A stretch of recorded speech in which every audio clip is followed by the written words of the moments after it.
think you need some sort of fast way to validate what you want to do, because we've gone down the route before of building this whole product, and it takes a lot of time and it takes a lot of money, and then at the end of the day, no one really wants it. So I think really the key is for quick validation.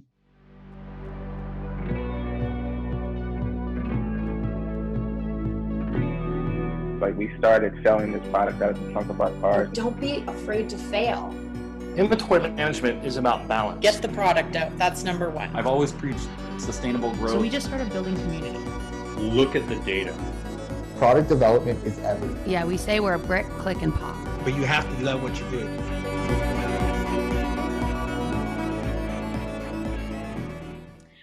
Welcome to another episode of the Merchant Mastery podcast. Today, I'm joined by Hin Lai. He is the founder and CEO of Sidekick. Welcome to the show, Hin. Yeah, thanks for having me.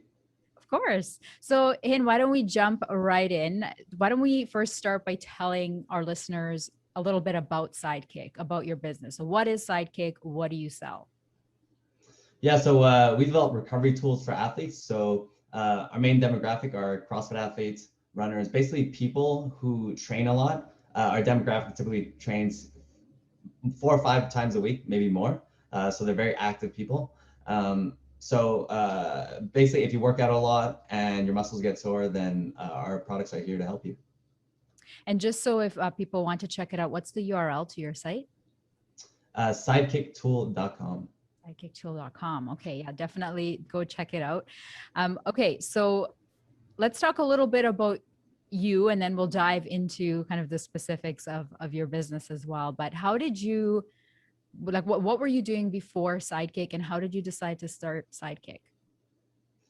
Yeah, so before Sidekick, I was running another e-commerce business.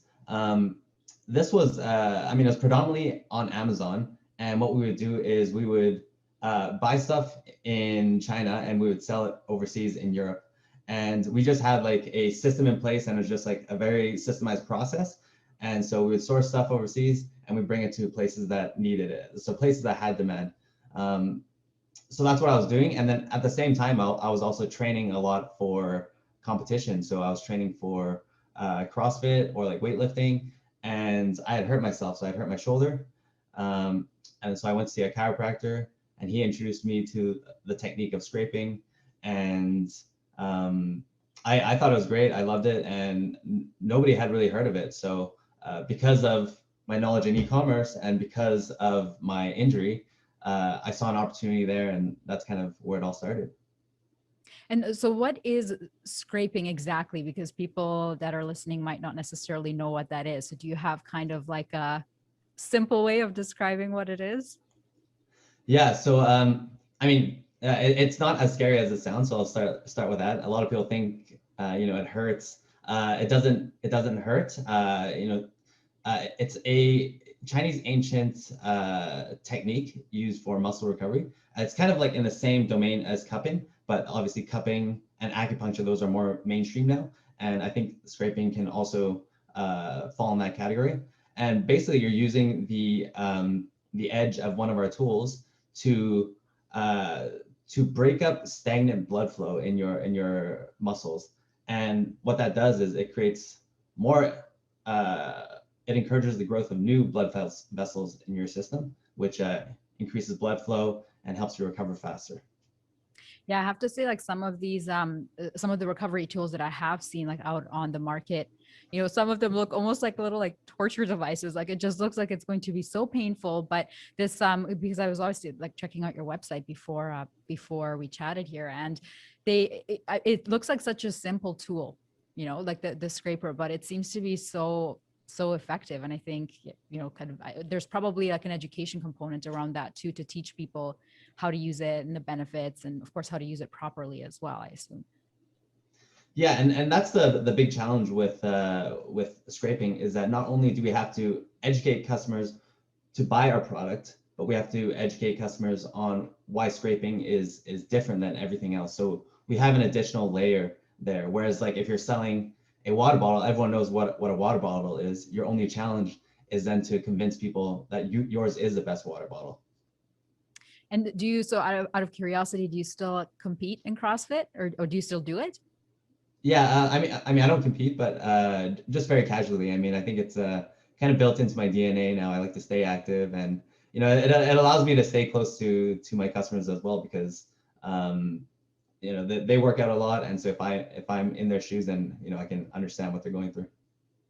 Yeah, I think I think I've only tried CrossFit once, and it's been a minute since I've done it, but definitely it's one of those. It seems like a very technical sport because especially when you're lifting like these massive amounts of weight, and you're not doing it right, like one wrong move and you throw your back out, and once it's once you've injured yourself, it's I don't know. I mean, obviously I'm not a medical health professional, but it seems like also the older you get, the longer it takes to recover. And, you might like never get that mobility back. So it's definitely, to me, at least from the outside looking in, it seems like a very technical sport. And it is very, very technical. But one of the surprising things is that the injury rate in CrossFit is actually a lot less than many other sports. So, and the primary reason is, if you compare like soccer or rugby, someone's coming at you and you can't control what they're doing.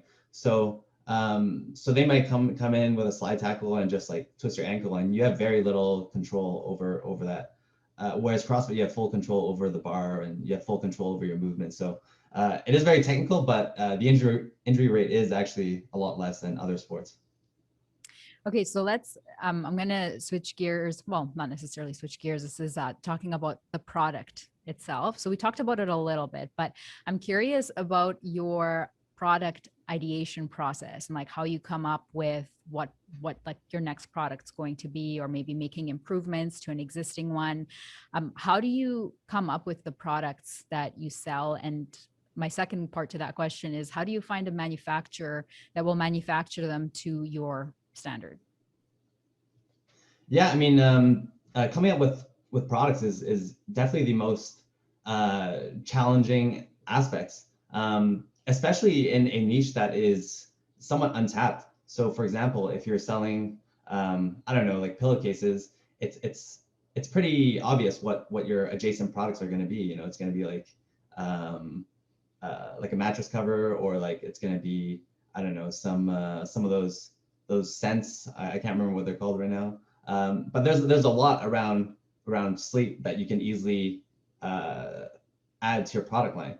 Whereas scraping, it's undefined right now, and we kind of have to define that. So I guess to go back to your question, right now we're doing a lot of surveys and quick tests that we could do. So for example, a new product that we're adding right now, we got some really basic samples. We didn't do anything with the packaging. We just got them in samples, and we just sent them to a bunch of customers for free. And we said, hey, can you guys give us some feedback?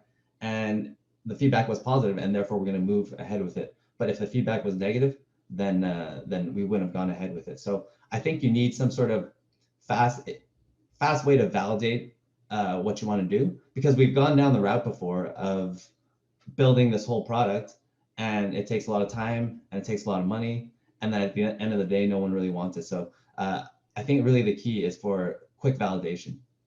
And this is existing customers that you reached out to, so people that already have one of your tools? Yeah, and a lot of people are very receptive to that. Actually, I think a lot of people are very excited to kind of get a behind the scenes look and kind of feel like a VIP. So yeah, I think people are up for that. Yeah, I can think of an example with I don't know if you're familiar with Method, the cleaning products. They're like the eco-friendly, and they have like the cool designs and whatnot. And I listened to like a podcast episode with the founders of that, and they kind of had an experience where they put out a new product that they thought people would want, and nobody wanted it. It didn't take off. It was just a huge money loss for them. So I really like that you're actually going to like your existing customers and saying, hey, here's this other thing, there's definitely that VIP component to get them involved, make them feel special, and get that feedback from the people already using your products, right? Absolutely. Yeah. And so for on the manufacturing side, do you make your products? So you're based in Canada, but do you make them? Are they manufactured in Canada or do you manufacture them somewhere else? The majority of them are manufactured overseas in China. I mean, we do have some manufactured in Europe, but that's like a very small portion. And yeah, I mean, I guess it depends. Finding a manufacturer really depends on the product you want to bring. So for example, if you have a factory that you already have a relationship with, they might be able to make the product that you want if it's close enough to what you're already buying from them, right? That factory might also, going back to ideation, that factory might also be able to give you a catalog of all their latest products, and from there you can pick and choose, and then you could choose to see like what's going to work best for your customers. But if you're talking about more creating products that don't exist, then that's a much longer process. And we went through that process last year where we had to vet a bunch of factories. We had to do inspections with the factories. We had to audit the factories to make sure that they were going to be the right fit for us. And that's a much longer process. So it depends how complicated your product is. And how did you actually find them though? Did you have kind of pre-existing relationships from maybe your previous e-commerce business, or did you do like a Google search? Did you just pick up the phone and start calling people? How did you kind of come up with a list of ones that you wanted to check out? And then did you actually, like, were you flying over to China to meet with them? Yeah, so there's a few methods we've tried. I think one is called, method one is you can find competitors who are selling something similar, and you can look them up on, I think it's Panjiva, or I think there's other sites as well, and you can see where which supplier ship that product. It doesn't always work, but sometimes it works.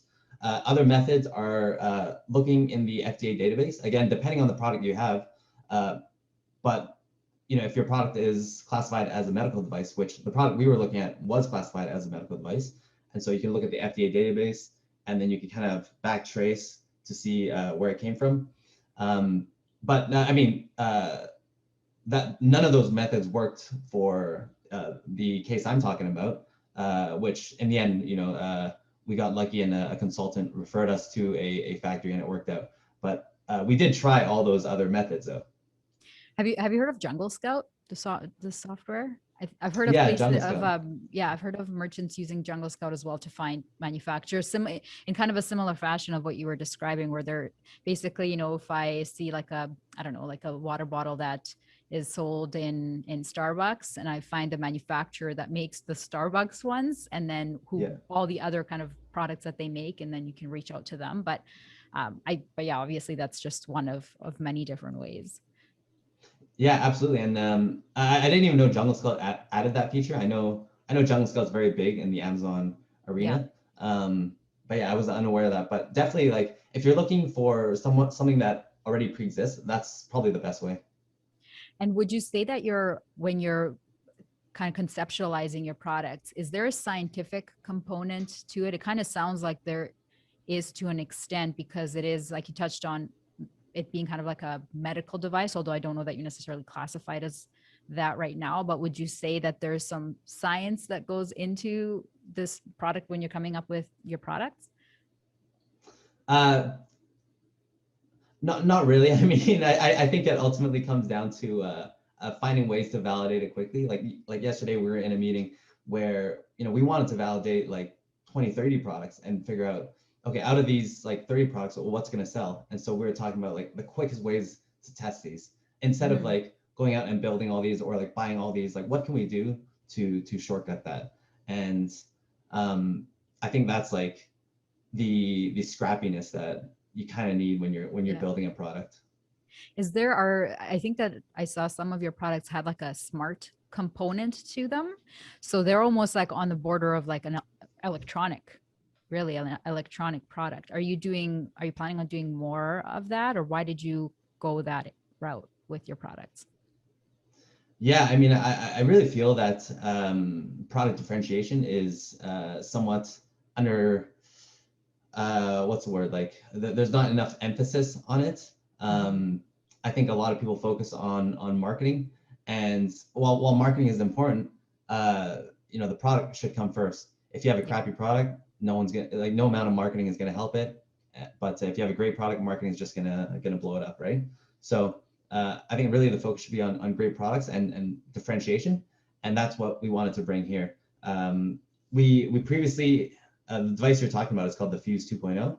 We previously sold the Fuse 1.0 and it was a great seller. And so we thought, how can we improve this product? How can we give more value to the customers? And so that's why we went down this route of developing a smart version of it. And do you have, because I think I also recall seeing that there's like an app that goes alongside these. So how does that work? How do those two tie in together?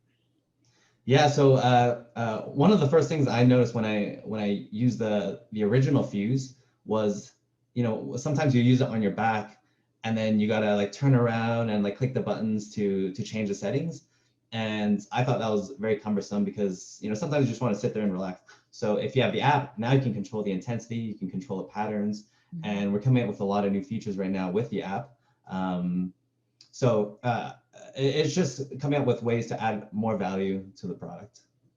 Yeah, and honestly, Hin, I love what you're saying about that you have to start with a good product, because it's a hard, you could do all the marketing in the world, but like you said, if your product's no good, as soon as people get it in their hands, they're going to realize it's not good, and they're not going to come back and buy again. They're not going to give you a testimonial. They're not going to tell their friends and family about it. So I love how much emphasis you're putting on putting out a good product first and foremost. And I think it's also like a kind of like a core philosophy. Like, you'll see a lot of courses out there where people, a lot of dropship courses where they're just like, hey, just buy it from the supplier and then just ship it to the customer. Or like a lot of Amazon courses where they'll just be like, just get that water bottle made and then just ship it here. But like, I guess the core philosophy of mine is that like you're not really adding value to the whole marketplace as a whole, right? In fact, I think you're adding negative value because you're making the market more confused because there's already 100 water bottles. So you're adding 101 water bottle, and now it's just like very confusing. So I think, the only benefit in the end is like you as a company. And anyway, it's like bad for the environment. You're like printing stuff that people don't necessarily need. So I think that's also partly why as to why we're going down this route. And how many countries do you sell in right now? I think you had mentioned like you're in Canada, you're in the US, you're in Europe as well. Yeah, our primary demographics are North America, so US, Canada, but people all over the world have purchased from us. Europe, Australia, Asia, yeah, basically everywhere. And did you target the kind of like a big market like the US right out of the gate, or did you first sell within Canada and then break into the US market later? Yeah, I always knew that we had to go, I had to be successful in the US, otherwise it's not going to be successful, just because population wise. So when I first started the company with the one scraping tool, we took it to the US right away, and that was the first step. Because if it's not going to, there are already a limited number of people who will do scraping, just because, of like the demographic. And so if you further limit it by Canada, it's just going to be like impossible to grow. So yeah, it had to succeed in the US first. But do you target, like you had mentioned, athletes? Is that your primary target audience, or do you also target like professionals like chiropractors or what's the word? Not physiologists. Physiotherapists. Yeah. Is that like also an audience for you, or maybe a secondary audience for you? Yeah, we really try and market these products for the everyday user.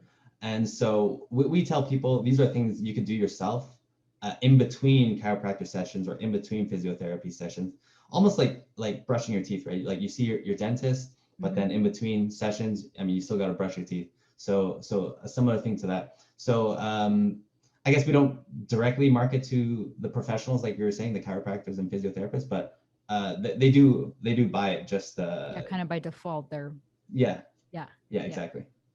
And what would you say? I mean, obviously, the last year and a half has been a very different time for all of us, but what did your sales, like, did your strongest sales channels change at all? Did you see a change from like pre-pandemic to maybe like during to now, or has it stayed fairly stable? Like, does email do really well for you? Do ads do really well for you, or like influencers, affiliates? What would you say is your strongest channel? Yeah, so I guess right when the pandemic hit, or like the first few months after, things were going gangbusters. I mean, same with a lot of fitness companies. Yeah, things were going amazing. And then I think now we're starting to see that a lot of people are going online, and like all the brick and mortars, or I should say like the big Fortune 500s, like the Targets and the Walmarts, they're all spending their money online. And so the advertising cost has gone up, and it's just made it more competitive for everyone on Facebook. And so definitely that channel is affected. And I think everyone's trying to solve that problem. Like, what are they going to do, or like how are they going to get the cost down, basically, because the costs are just skyrocketing. Have you experimented with any other channels like Snapchat maybe, or Pinterest, or anything like that?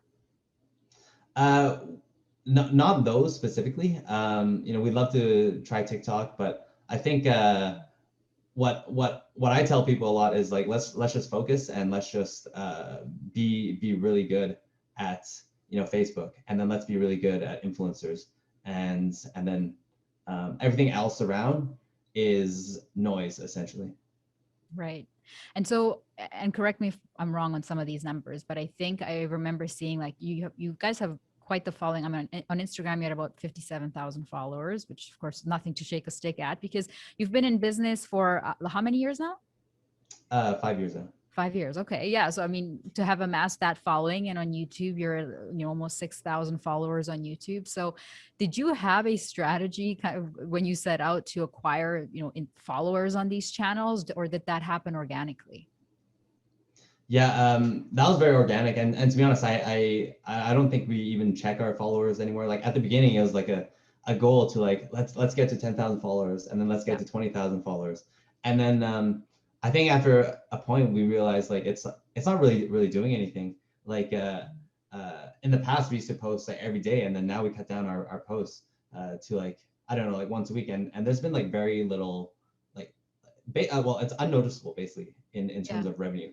So so you're not actually finding, like, if you're posting on Instagram and you're like tagging your products and stuff like that, you're not really seeing I guess like the sales as a direct result of that? Yeah, not really. I mean, we still want to post, somewhat regularly, like once a week or like twice a week. But like, yeah, there isn't really at least so far that we've seen like a strong correlation. And I don't know if that's just because we're just like so dependent on ads or whatnot. But yeah, I mean, it's yeah, I mean, we've cut back on it just to be more efficient. So would you say it's fair to say then that ads are right now like your primary kind of, or your primary driver of sales, or is there anything else like emails? Do your emails, how are those doing? Or do you see Yeah, I mean, yeah, go ahead. Yeah, for us, ads and influencers are really the biggest drivers. Yeah, email's a decent channel for us, but I think like we're not like a product that people buy repeatedly.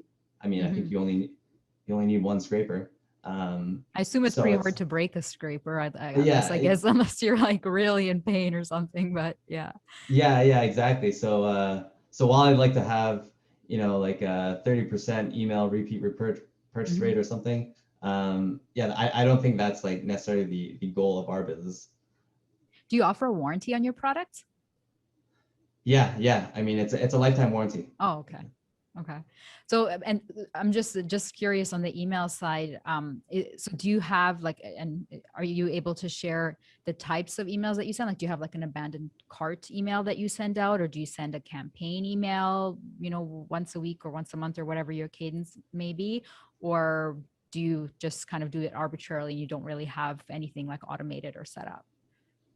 Yeah, so we have a bunch of flows set up, like post-purchase flows, browse abandonment, the abandoned carts, all of those, all of those common ones we have. And then I think right now what we're learning is that campaigns are doing really well for us, just educational campaigns where we're not really asking for a sale, but we're like teaching people how to improve their recovery, even like without our products, or just like stretches to improve, I don't know, let's say like your hip tightness, for example.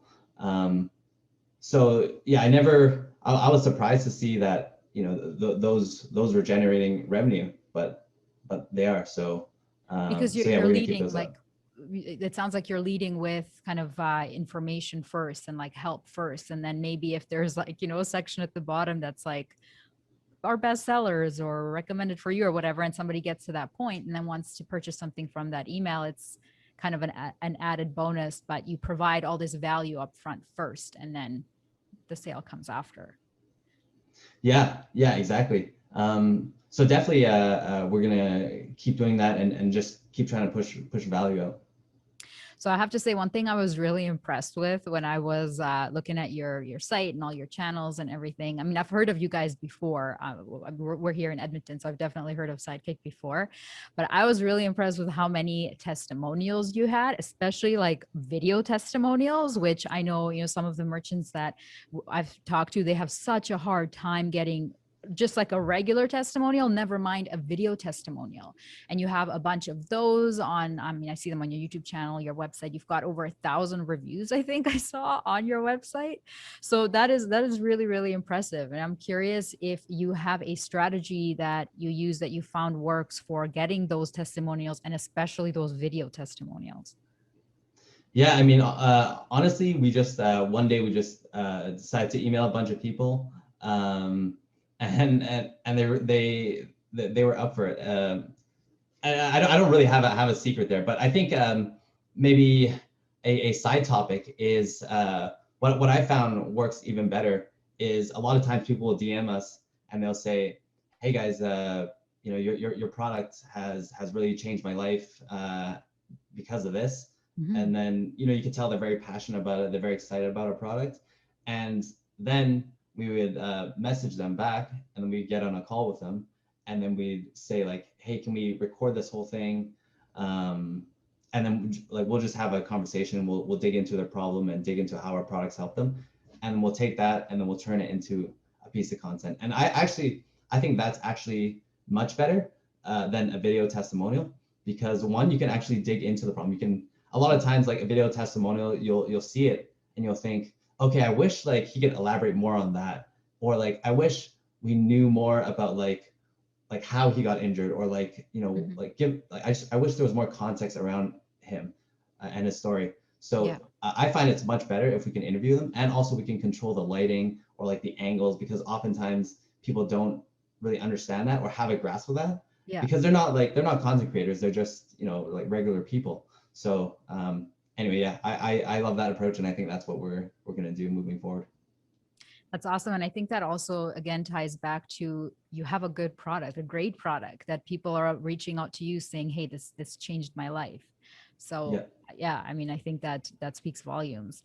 So you had touched on influencer marketing a little bit earlier, and I'd like to dive a little bit deeper into that, because it does seem like influencer marketing is a part of, at least like of your marketing strategy, or at least it's part of some of what you do. So I'm curious about, on the influencer marketing side, do you have a specific strategy there? Do you have, certain ways that you reach out, or is it similar to what you just described where they message you and then you continue the conversation from there? Yeah. So we get this question a lot as well. So definitely a lot of people message us, but for the most part, we will reach out to people. So I mean, I'll start in the CrossFit space. I know the CrossFit space very well because I was in it. So when we first started, I already knew who the big athletes were, and I already knew who I wanted to rep our product. So it was just a straight DM them on Instagram, offer them to try the product for free, and then if they liked it, I didn't even put any pressure on them. I would just say, if you liked it, then let's talk. If not, then it's all good as well. So that's how things started. But then we moved into the running space, and I'm not very familiar with it. And so then you just start researching on Instagram, and then on Instagram there's that like downwards arrow, and you can see like other similar profiles to this person. So you just have to find like one person, and then you can easily branch out and find other people. So you do it manually mostly. You don't have like a influencer software or anything like that you use. Yeah, and honestly, like the influencer softwares we've tried a lot of them where I don't know, there's like a whole database of them, and like you'll pay them. For us, we didn't find it worked really well. Like they weren't as engaged in the product. I think like a lot of them were doing it more so for the money than like the authenticity. So actually finding people who like worked out 5 times a week and who actually had sore muscles and who actually loved their product, those work so much better. And so so then we went back to the manual route. And so do you have specific criteria in terms of, do you care about following? Like, do you look at somebody and say like, they have to have at least 50,000 followers, or do you work with some of like, even like the nano influencers that maybe have just a few thousand followers, but their audience is super, super engaged? Do you have any criteria around that? Yeah, so there isn't a hard number, but following does matter for us. Oftentimes, there'll be an influencer with, let's just say like 1,000 followers, and it's just not enough for us to see a noticeable impact. And so for us, it's much better to engage with someone much bigger, like, I don't know, 300,000, 500,000. That's something we found that is much more noticeable. And they will do it for just like for free product, or do you actually have like a full contract with them where, you pay them for the partnership? A lot of those bigger ones, they want full contracts. And most of these people are athletes as well, so they want a contract because they need to make a living. And this is really their only source of income other than competition money if they win. So so they definitely want some sort of commitment. And what about in terms of the length of the partnerships? Do you do more shorter term, like kind of one-offs, or do you have athletes that maybe you collaborate with on a longer term basis? Yeah, I think we're again, we've tried both. Like we've tried some that are just like, just give me that one post. And then we've tried those where it's like a 1-year full contract. And I think the 1-year full contract is nice because you can actually go out and get footage with them. Like we can actually send a videographer to them or go do a shoot with them. And then you can actually use their assets in advertising or in your social or in your emails. And like you can use all these assets for the next year.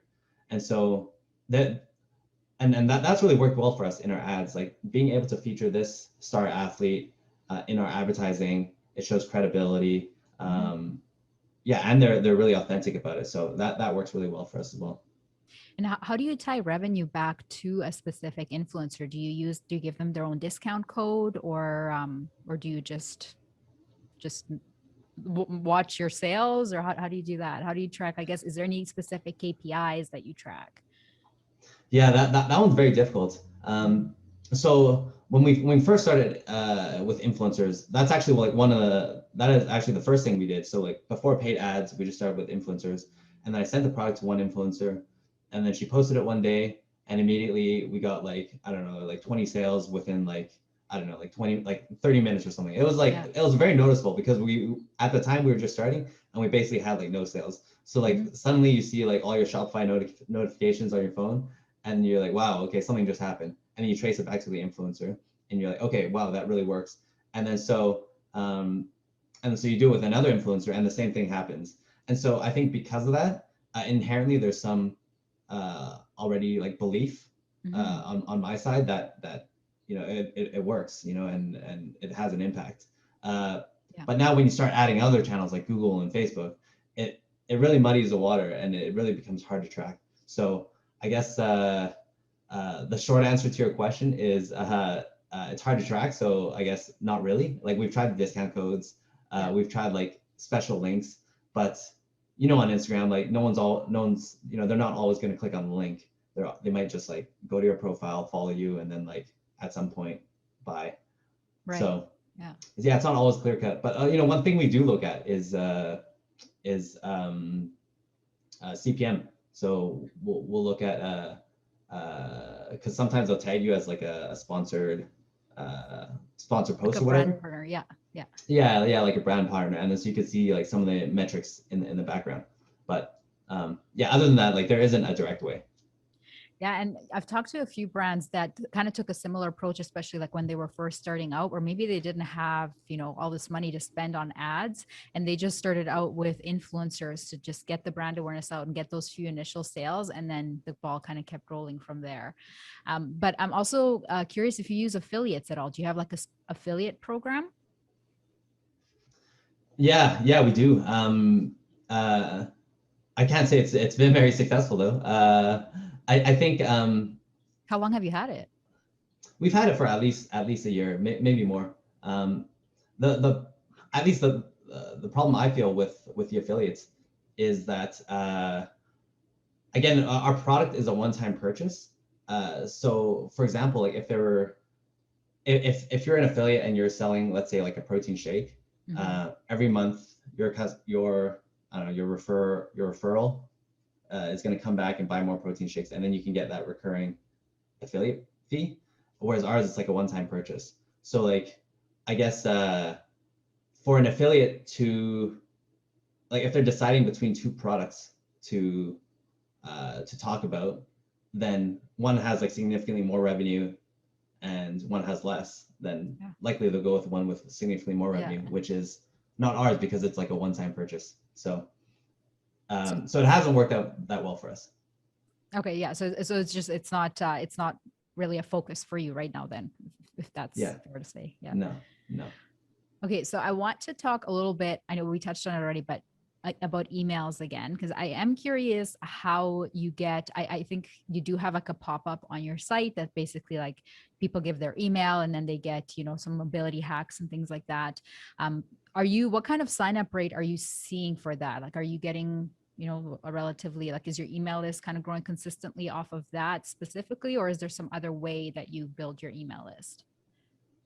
That's a good question. Honestly, I haven't checked that. I'm sure maybe someone else on my team has. But I guess the primary way we're building our email list is just through customer acquisition. So I guess is there ways we can improve it? Probably. But have you ever offered any kind of a sign-up discount or anything like that, or is that even something you would consider doing? Yeah, I think we had tried that at one point. And honestly, I'm not even sure what happened with it now that I think back to it. Like, I don't know if it wasn't doing well or like why we stopped it. So yeah, I can't really answer you on that. Well, no, and honestly, with with anything in e-commerce, things change all the time. Like, you're constantly just like testing things, swapping things. So it's never kind of set it, just sort of like set things and forget them. You always revisit, and you try one thing, it doesn't work, you try another thing, and you keep doing it until you kind of find that unicorn ad or that unicorn pop-up, whatever that may look like. But I wanted to talk a little bit about iOS as well, because obviously it is thrown a wrench in a lot of things. Of course, first it was, ads, and now emails are going to be affected as well in the fall. So I'm curious about how you are planning on circumventing some of these, changes, or how you think they're going to impact what you guys do right now for marketing. Yeah, I mean, I think the majority of the impact is on the reporting. So like, whenever I look into my Facebook dashboard right now, it looks like very depressing because the ROAS is just so poor. But I think a few months ago, we shifted to start looking at store ROAS, or I guess some people call it MER or blended ROAS. But I think that's a better indicator of how well it's performing. And when I look back at the data, it actually hasn't changed too much. Like, I think maybe there's a small drop, if any, but it's not like that significant. And so from that perspective, then it's just a mindset shift for us. But I guess, you know, like thinking more big picture, it seems like this is just going to become more of an occurrence. Yeah. Like you were talking about, like they're going to remove the tracking on emails as well, and so that's going to make it very difficult. So I think what we need to focus on then is on more brand equity. I think that's very important, and so that's why we started developing, well, further enhancing our app so we can offer that value to customers.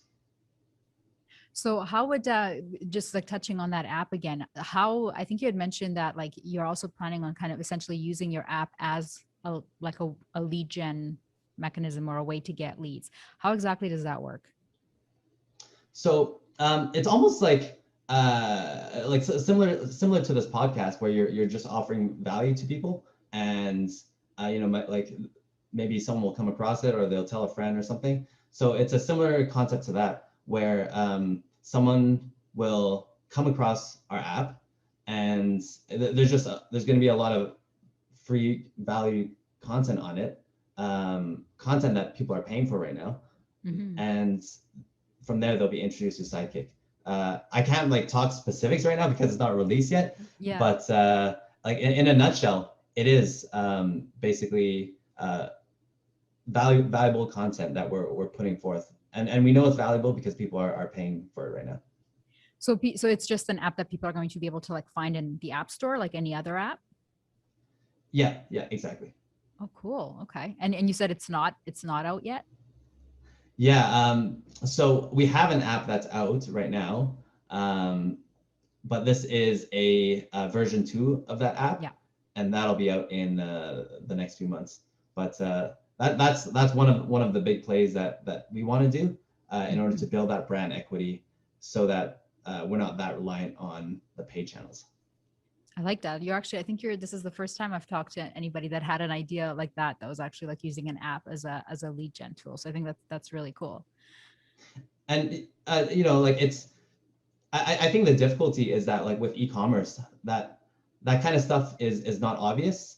So like in a service-based business, you'll often find people like doing podcasts, right? Like that's a form of value, or like YouTube videos. And so it's like very clear, but like on an e-commerce side, it's like it's not that obvious. Like how can you offer free value other than like your typical blog posts and like YouTube videos or like educational emails, right? So that's like the first thing. And the second thing is it's just it is a risk. I mean, at the end of the day, you're developing something that, you know, it's like a path that someone hasn't taken yet. So there's a lot of inherent risks in it. But like when you look at the amount we're spending on Facebook and the amount it costs to build an app, like it makes sense to build the app because you can save a lot of money on Facebook. Yeah, that's really interesting. That's a really good comparison.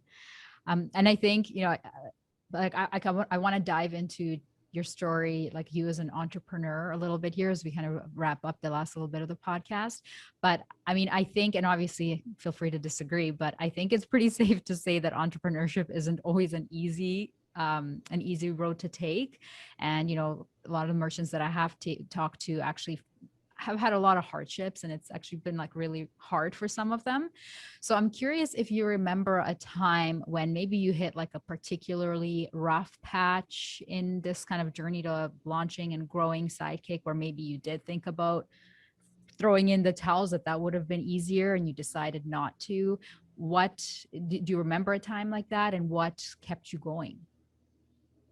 Yeah, I mean, I think like if I had a superpower, it's just that like I don't really dwell on the past, and my wife's always telling me like that I need to be more reflective and think back to things that happen, but like I'm always just like thinking forward. So it's hard to recall times, but there definitely have been times. I think it like towards late last year or yeah, so sometime like I was really like the business wasn't doing as well as we had hoped, and I was getting like not depressed, but like I was like working a lot to try and fix it, and so yeah, but I mean ultimately like I'm a pretty positive person, and I'm always just like thinking of new ways to combat it. So yeah, I guess I'm lucky that I don't really dwell on it, and I just keep moving forward. Yeah, and I think that's a very good point. If you live in the past, you're not going to be able to just like keep improving and just get through it, right? And move on to the next thing.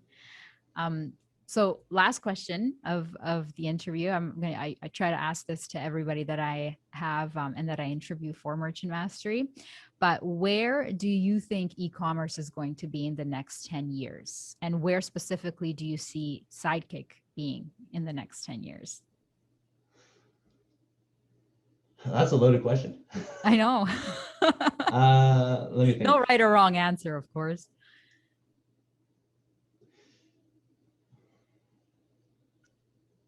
I guess like, do you see e-commerce?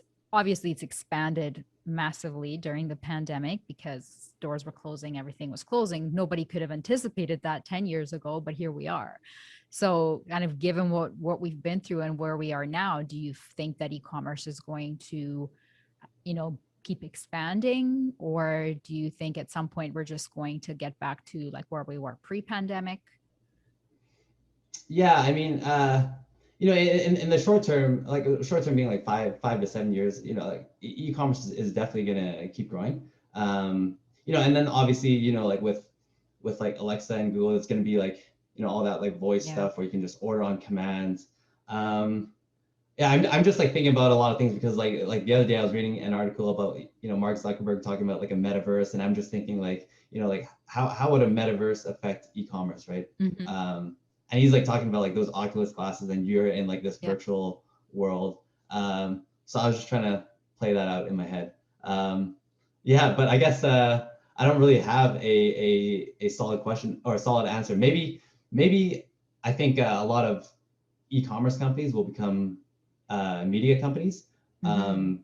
And you see a lot of like booming e-commerce brands like supported by celebrities. And they're basically like the media engine of the company, right? Like I think who is it? Like the Kardashians have their own. I think it's like Glossier or whatever. And there is a lot of they're pushing the marketing behind it, and I think you'll see a lot more of those. I think you'll see a lot of collaborations with content creators. So you have like the content creators, and then you'll have like an e-commerce guru, and they'll like team up, and they'll bring a brand up. I don't know if how well I answered that question. No, that's great. Yeah, and that's off the top of my head. And where in a perfect world, where do you see Sidekick in 10 years? Yeah, I mean, I think we could really become a household name for recovery. Right now we're in a few niches of like CrossFit and running, but I think every purpose-driven athlete or every athlete who's training could be or should be recovering, and I think recovery is only growing. So we hope to be a part of that. And maybe any more CrossFit competitions or no in your future?